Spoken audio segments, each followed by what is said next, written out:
communicating with family members about the diagnosis and the implications of it is something that we talk about with families every day. It is highly variable. We'll have adults in their 60s who want guidance on how to talk to their 95-year-old mom.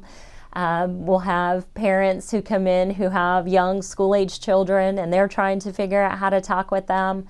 The first step that I always encourage the person who is diagnosed and typically whoever comes to the appointment with them to get the information, be it a spouse or a parent or another loved one, friend or family member, is to take time for yourself first before you bring in and engage any other family members. You need to have enough kind of comfort with that information before you start communicating it to other people.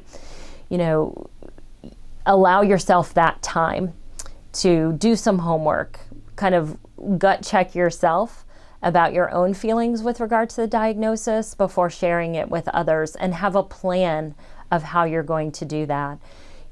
For example, that 65-year-old person who was telling their 90-year-old mother, we had a plan in place. The sister was the strongest matriarch of support in that family, and we enlisted the help of the sister to travel with the person to talk to their mom. For a kid, it may be getting professional help from either a school counselor or school social worker if they're school age. For kids, it's a little bit trickier because you have to meet the kids where they are, what's developmentally appropriate for that age and stage.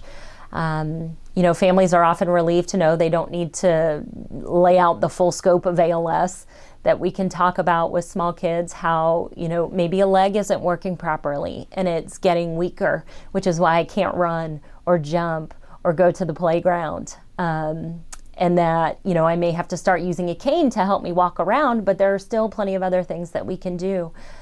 So the approach is different depending on sort of the population that you're telling the news to. But, you do have resources in terms of literature that's out there. There are some great resources for talking to family members, particularly children, if that's where, you require assistance.